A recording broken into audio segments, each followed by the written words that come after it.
I never imagined that my sister-in-law Monica's 40th birthday party would be the moment my entire world collapsed and rebuilt itself at the same time.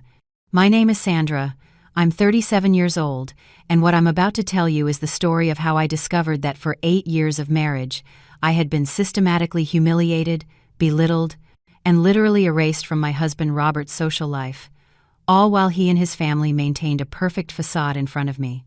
Because what I lived through didn't just teach me the value of keeping certain professional secrets. It also taught me that sometimes the best revenge is just letting the truth come out at the most unexpected moment. Robert and I met 10 years ago at a business conference in the city. He worked as a sales manager for a tech company, always impeccable in his expensive suits, his perfect smile, and that smooth talk that could sell ice to an Eskimo. I, on the other hand, had just started my own business after years of saving every penny I could. I came from a humble family. My father was a mechanic and my mother was a seamstress, but I always had a clear vision of what I wanted to achieve in life. When we got married 8 years ago, I had already managed to establish my event planning company. It wasn't huge, but I was doing well. However, Robert always minimized my work.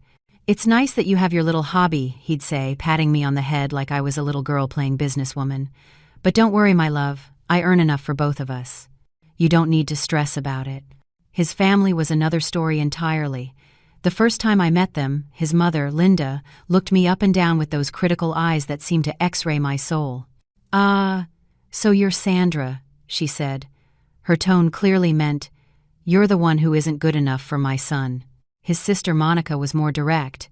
In her designer dress and flashy jewelry, she asked me point blank, "And your family, where are they from? What do they do?" When I told her about my parents, she exchanged a look with her mother that needed no translation. During the first years of marriage, I tried to win his family over. I cooked elaborate dishes when they came for dinner. I bought thoughtful gifts for every birthday. I offered to help in any way I could. But there was always something wrong. The food was interesting, which in Linda's language meant horrible. The gifts were original, which meant cheap. And my help was unnecessary because they had their own way of doing things. Robert never defended me. "Don't take it personally, my love," he'd say when I came home crying after another disastrous family dinner. "That's just how my family is. They're very close. You'll see, they'll accept you over time.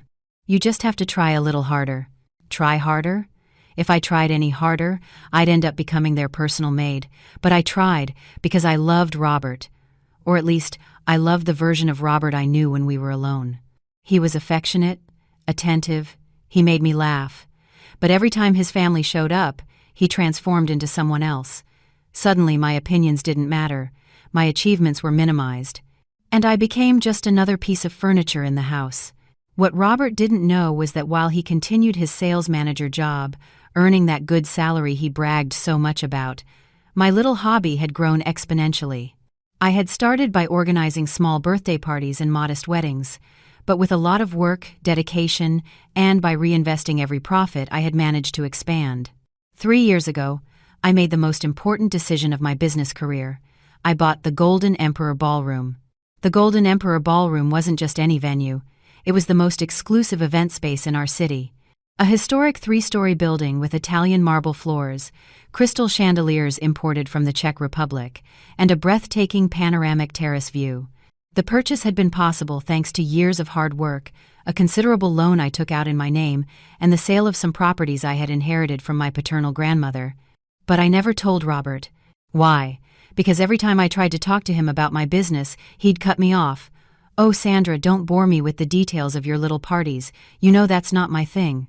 So I stopped trying. I kept my professional life completely separate. He knew I still had my event company, but he had no idea of the real scale. I managed everything from my office, which he thought was just a small rented space, when in reality it was an entire executive suite in the most prestigious building in the financial district. The company was under a corporation that I controlled, and all my employees knew me as Miss Alexandra, my middle name, which I used professionally. It was my little secret. My world where I was respected, admired, and valued. A world completely opposite to the one I lived in as Robert's wife. 6 months ago, the preparations for Monica's 40th birthday began. It was all anyone talked about at family dinners. It's going to be the event of the year, Linda said with pride. Monica deserves the best. We've booked the Golden Emperor Ballroom. Can you believe it, Robert? The Golden Emperor itself. I remember that night perfectly. We were having dinner at my in-laws' house, and I almost choked on my wine when I heard the ballroom's name. Robert looked at me strangely. Are you okay, love? Yes, yes, I replied quickly. It's just. That ballroom is so expensive. It must cost a fortune. Monica looked at me with that condescending smile she was famous for.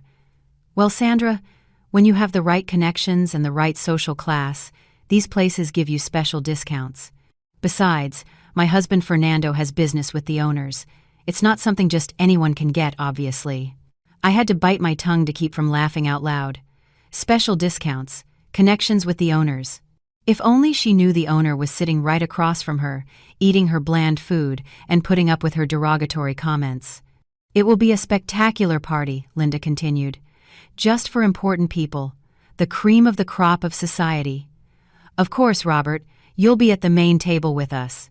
Of course, Mom, Robert replied with a smile. Then, as if he just remembered something, he added, Sandra and I will be delighted to attend. The silence that followed was deafening.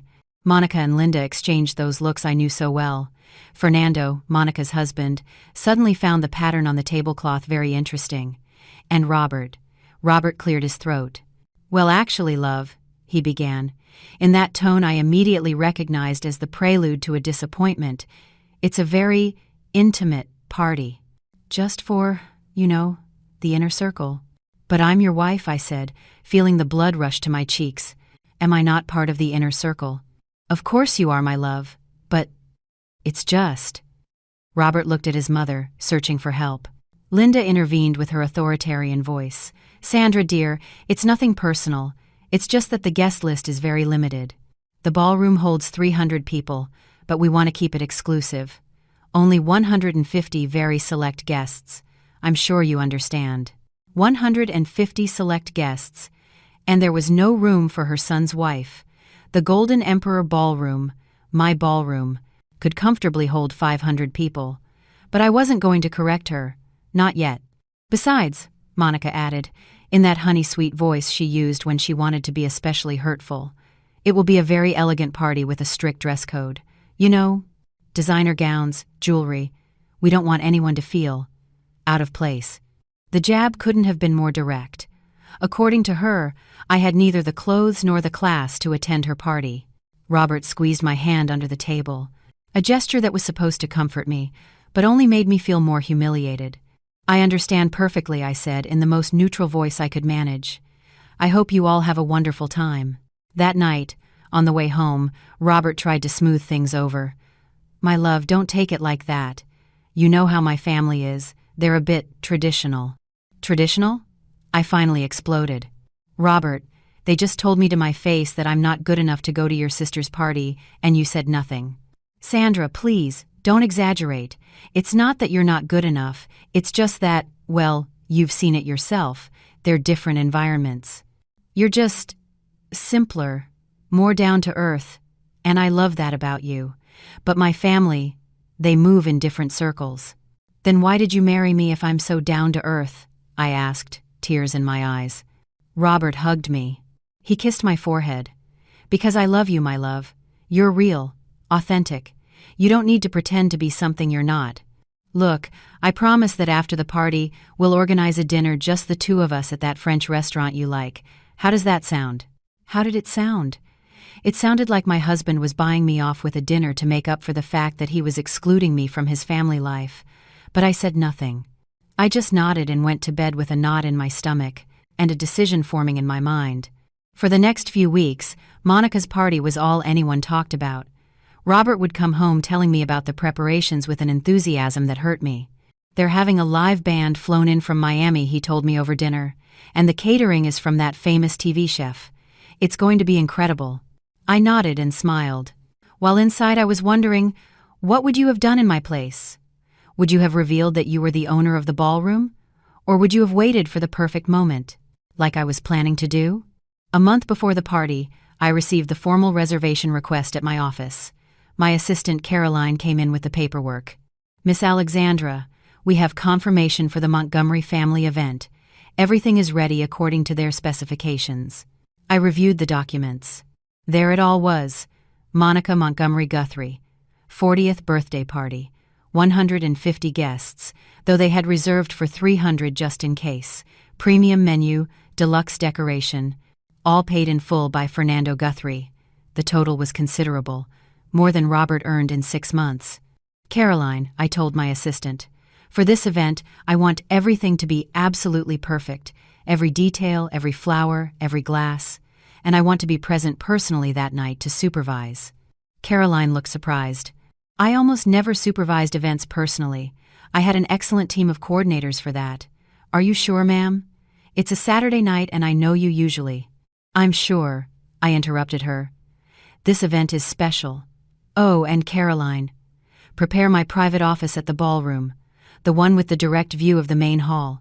I might need to use it tonight. My private office at the Golden Emperor Ballroom. It was my secret sanctuary. An elegant space where I could observe the entire main hall, through one-way glass windows. The guests saw decorative mirrors. I saw everything. I had designed it that way to supervise important events without interfering. 2 weeks before the party, Robert started acting strange. He came home late, locked himself in his office to take calls, and when I asked him what was wrong, he said it was just stress from work. But I knew him better than that. There was something else. One night, while he was in the shower, his phone vibrated with a message. Normally I wouldn't check his phone, but the sender's name caught my eye. Monica, sister. The message said, "Did you talk to her yet? Remember what we agreed. It's better this way." My heart sped up. Talk to me? About what? What had they agreed on? I heard Robert turn off the shower, so I left the phone where it was, but the seed of doubt was already planted. The next few days were torture. Robert was more and more distant, more nervous. Finally, 3 days before the party, he dropped the bomb. We were eating dinner when he suddenly put down his silverware and looked at me. "Sandra, we need to talk." Those 4 words never mean anything good. I braced myself for the worst. "It's about Monica's party," he continued. "I've been thinking, and I think it's better if you don't come with me." "I thought we already established I wasn't invited," I replied bitterly. "No, that's not it. It's just." He ran his hand through his hair, a gesture he made when he was nervous. "Look, I'm going to be honest with you. My family. There are certain people coming. Important people. Business partners. And what, Robert? Are you ashamed of me?" No, it's not that. It's just that. Monica asked me to go alone. She said there's someone, a friend of hers, who's interested in meeting me. I couldn't believe what I was hearing. "Are you telling me your sister wants to set you up with another woman at her party?" "It's not like that, it's complicated. This woman is the daughter of some of Fernando's important partners. It would just be a courtesy. To not be rude. You know how these business circles are." "Robert," I said, my voice as calm as I could make it while I was boiling inside. "Are you asking my permission to go to a party where your sister wants to set you up with another woman, while I stay home like the obedient wife?" "Sandra, please, don't make this harder. It's just one night to keep my family happy and not cause problems. I promise I'll make it up to you." "Make it up to me? Robert, have you ever been asked to stay home while I go to a family party to be set up with another man?" He stayed quiet. "Of course not. Because my family, though humble, would never do something like that to him. My family had accepted him from day one, with open arms, without judging his background or his bank account." "You know what?" I said, getting up from the table. "Do whatever you want. Go to your party. Meet whoever you want to meet. But don't ask me to be happy about it." The next 3 days were hell. Robert tried to act normal, but there was a palpable tension between us. I, on the other hand, was finalizing the details of my plan. If he wanted to go to the party alone, fine. But it wasn't going to be the night he expected. The day of the party, Robert spent hours getting ready. He put on his best suit, the one he only wore on very special occasions. He put on that expensive cologne I had given him for our anniversary and styled his hair with special care. Seeing him get so dressed up for a party I couldn't go to, it broke my heart and enraged me at the same time. "How do I look?" he asked before leaving.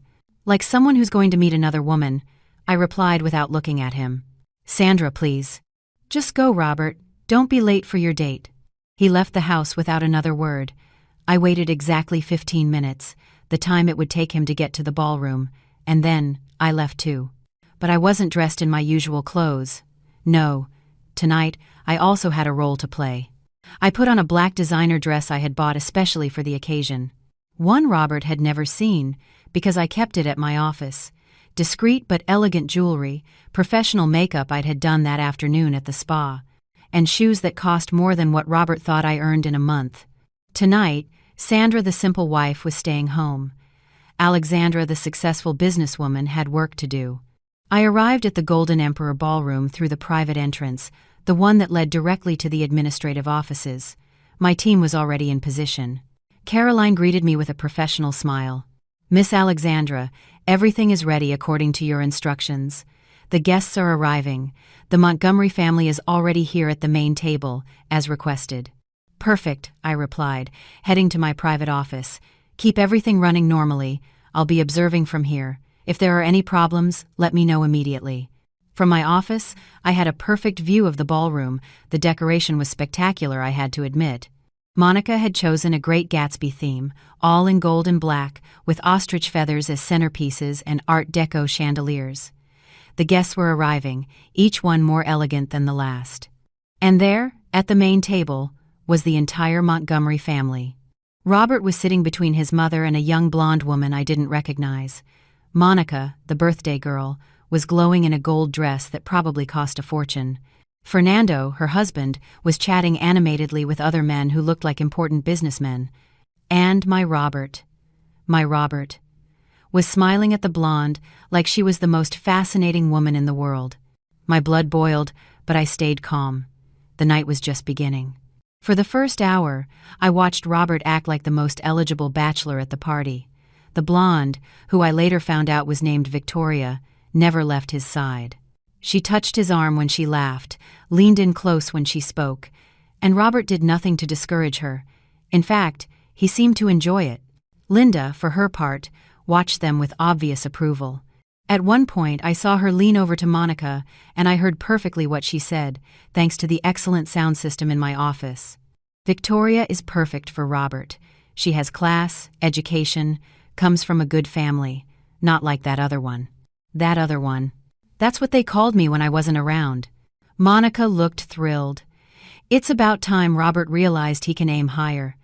Victoria is very interested, she confirmed it, and her father has those contacts in Dubai that Fernando needs for his business. It would be perfect for everyone. So, they didn't just want to replace me, they had it all planned out. It was a family business deal. My marriage was just an obstacle in their plans for social climbing. If this story is already reminding you of something you've lived through, write to me in the comments. You are not alone in this, because what happened next was something none of them saw coming. Around 10 p.m., when the party was at its peak, I decided it was time to make my entrance, but not as Sandra, the rejected wife. No. I was going to enter as Alexandra, the owner of the establishment. I sent a message to Caroline. It's time. Execute the plan as we discussed. I went down to the ballroom using the private stairs that connected directly to the area behind the stage. The band had taken a break, and it was the perfect moment. Caroline had already instructed the MC. Ladies and gentlemen, the MC's voice echoed through the hall. Before we continue with the celebration, the management of the Golden Emperor Ballroom would like to give a special acknowledgement to the birthday girl. I saw Monica light up. She loved being the center of attention. She stood up from her seat, smoothing her gold dress, ready to receive what she surely thought was a courtesy gift from the ballroom. Please give a warm welcome to the owner of the Golden Emperor Ballroom, Miss Alexandra Montenegro. I used my full maiden name professionally. I walked onto the stage with the confidence of someone on her own territory. Polite applause filled the hall. But I only had eyes for one table, the main table, where my husband had just turned white as a sheet.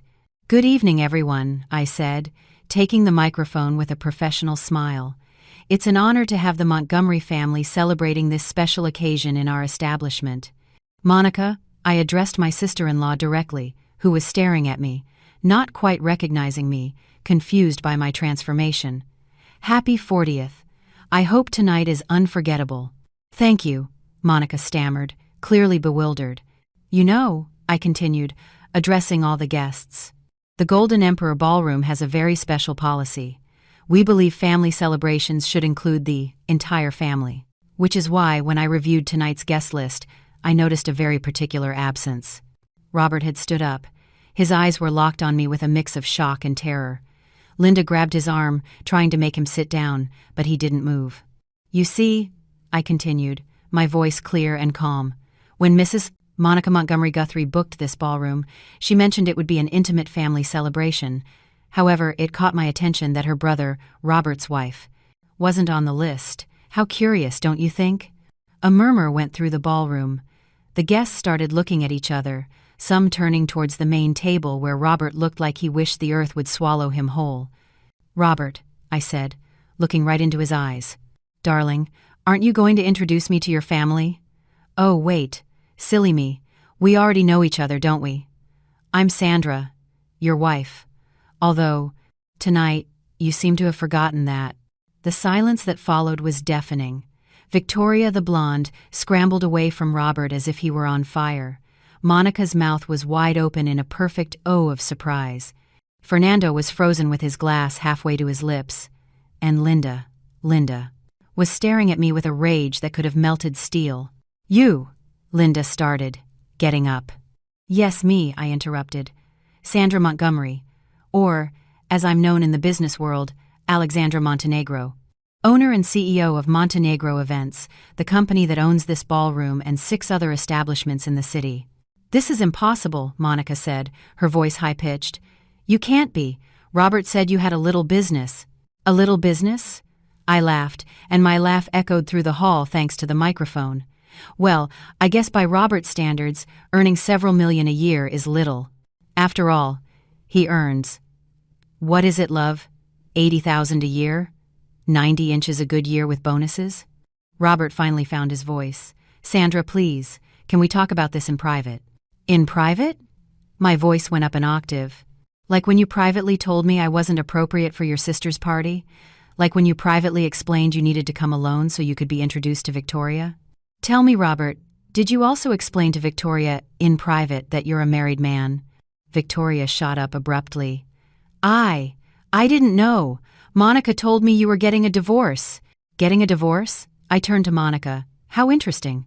And when exactly did this process start? 3 days ago, when you told me there was no room for me at this party? Or years ago, when you all decided I wasn't good enough for your precious family?" Fernando finally stepped in, trying to do damage control. "Miss Alexandra, please. This is all a misunderstanding. We can resolve this without making a scene." "A scene?" I let out a bitter laugh. "Fernando, my dear brother-in-law, you all made the scene when you decided to systematically humiliate Robert's wife for 8 years. You made the scene when you planned to introduce him to another woman at a family party. I'm just laying the cards on the table." I turned to the guests, many of whom were recording everything on their phones. "My apologies for the interruption to your evening. As compensation, the Golden Emperor Ballroom is offering an open bar for the rest of the night. Enjoy the party." I started to walk off the stage when Robert ran towards me. "Sandra, wait, please let me explain." "Explain what, Robert?" I stopped and faced him. "That you've lied to me for years? That you've let your family humiliate me while you knew perfectly well that I am more successful than all of you combined? Or that you were ready to cheat on me tonight with another woman? I didn't know. You never told me you owned all of this." "You never asked," I exploded. "Every time I tried to talk about my work, you shut me down. Don't bore me with your little parties, remember? My unimportant little events. Meanwhile, your sister paid $50,000 for this unimportant little party." Linda stepped up, her face furious. "This is inadmissible. You have humiliated us in front of our entire social circle." "I humiliated you?" I couldn't believe her nerve. "Ma'am, you have all humiliated me for 8 years. You've treated me like a second-class citizen. You've excluded me from family events. You've tried to replace me with another woman. And I'm the one who humiliated you?" "I always knew you couldn't be trusted," Linda spat. "Just a gold digger who married my son for his money." This time, I really did laugh. A genuine laugh that echoed in the hall. "For his money? Ma'am, my company earns more in 1 month than your son makes in an entire year.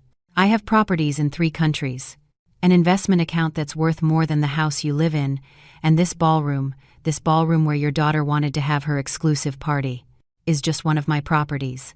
What money of Robert's was I possibly after?"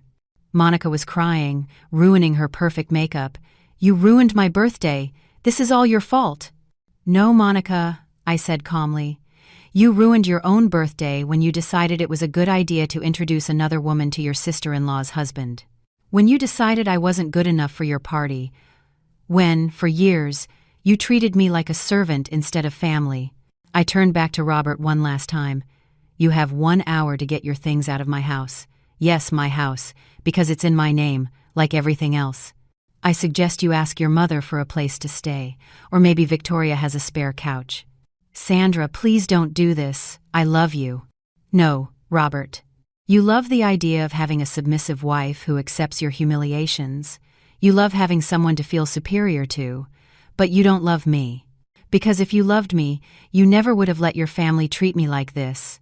I walked towards the exit with my head held high, but before I left, I turned back one last time. "Oh, and by the way, Monica, the contract specifies that any damage to the establishment or disturbance of the peace can result in the immediate termination of the event. Considering the circumstances, I'm giving you all 30 minutes to clear out. Happy birthday."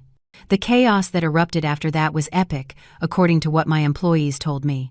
Monica had a hysterical fit. Linda threatened to sue. Good luck with that. My legal team is the best in the state. Fernando tried to negotiate. And Robert just stood there in the middle of the ballroom, watching his perfectly constructed world crumble. The guests, of course, were fascinated by the drama. Within minutes, the videos were circulating all over social media. "Humiliated wife turns out to be millionaire" became a trending topic that night. Victoria, I have to give her credit, approached me before I left. "I am so sorry," she said with tears in her eyes. "I had no idea he was married." Monica assured me they were separated, that the divorce was imminent. I would never. "I'm not that kind of woman." "I know," I told her sincerely. "You were a victim of their manipulations too. But learn from this. When a family is that eager to get rid of the current wife, ask yourself what kind of people they really are." That night I slept in my penthouse apartment downtown, another one of my secrets Robert never knew about. The next morning my phone wouldn't stop ringing.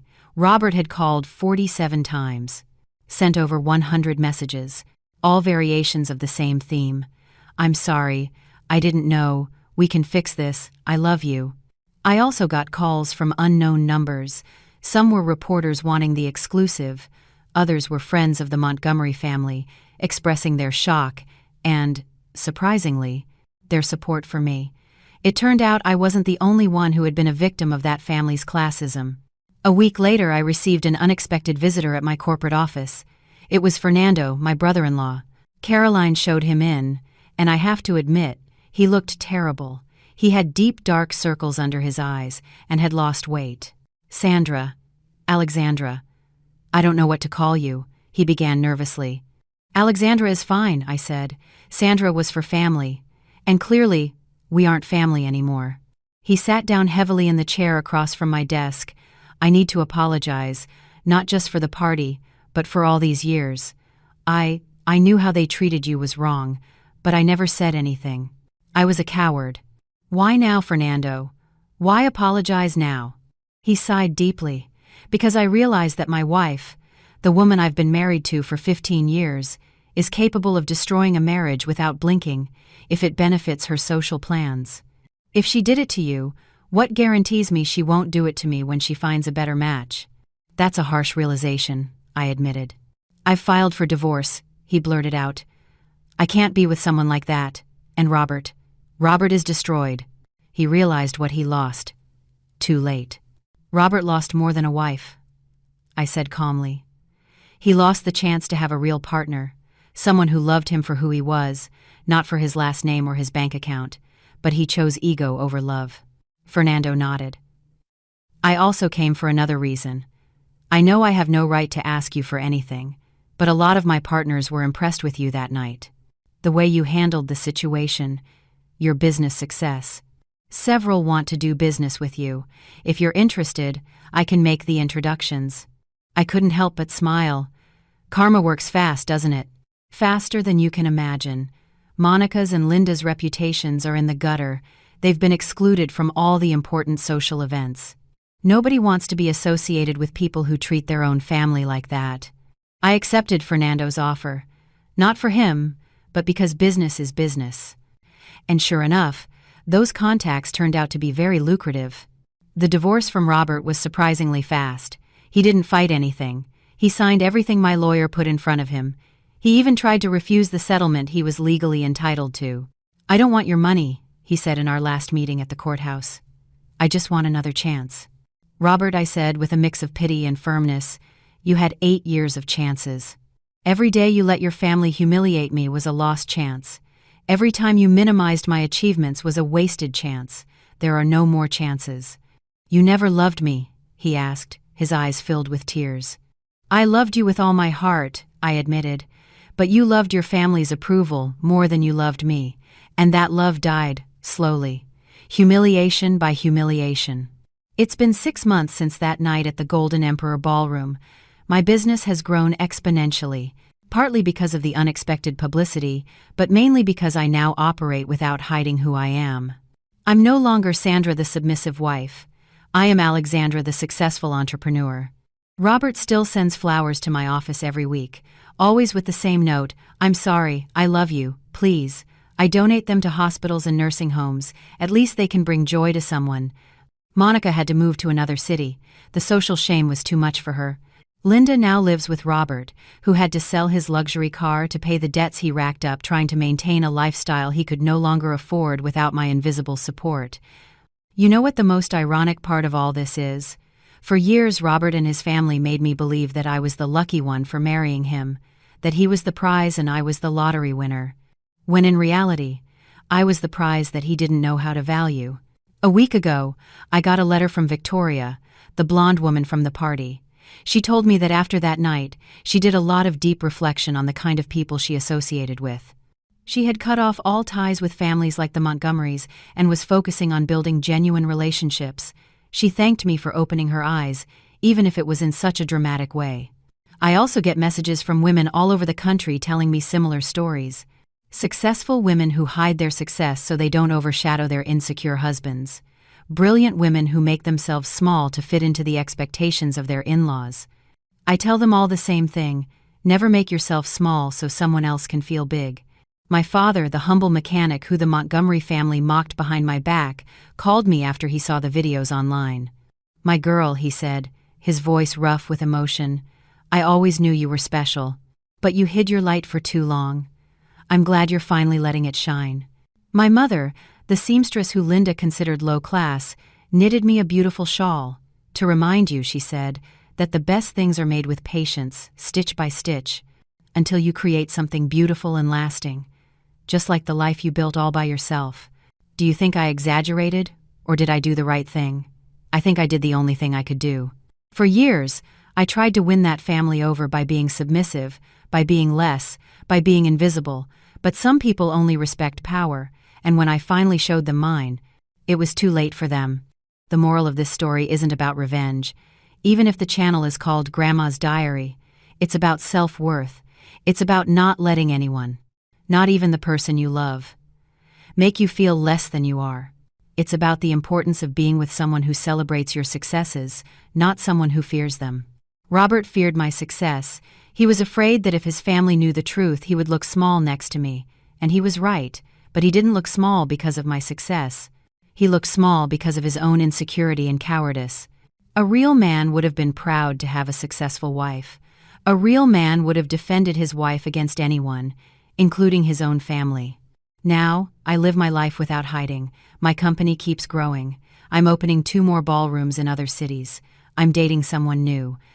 A man who is proud of my accomplishments, who brags about my success to his friends, who encourages me to be bigger, brighter, more me. The last time I saw Robert was about a month ago, by chance at a coffee shop downtown. He looked haggard. He had lost that air of superiority he always carried. He saw me from a distance and approached timidly. Sandra. Alexandra. Can we talk for a minute? I nodded, more out of curiosity than anything else. I just want you to know, he started, his voice breaking, that you were right. About everything. I was a coward, an idiot, and a terrible husband. I let my family hurt you because, deep down, I also felt threatened by your strength. You were everything I pretended to be but wasn't. Successful on your own merit. Not because of a family name or connections. I know, Robert. I always knew. Can you ever forgive me? I already have, I told him sincerely. Not for you, but for me. Resentment is a heavy burden, but forgiving doesn't mean forgetting, and it doesn't mean going back. He walked away with his shoulders slumped, and I felt pity for him. Not the condescending pity his family used to feel for me, but a genuine pity for someone who had everything and lost it all to pride and prejudice. Tell me in the comments if you've lived through something similar. Have you had a mother-in-law or a sister-in-law like that? Have you had to hide your success to not make others feel bad? What country are you watching this story from?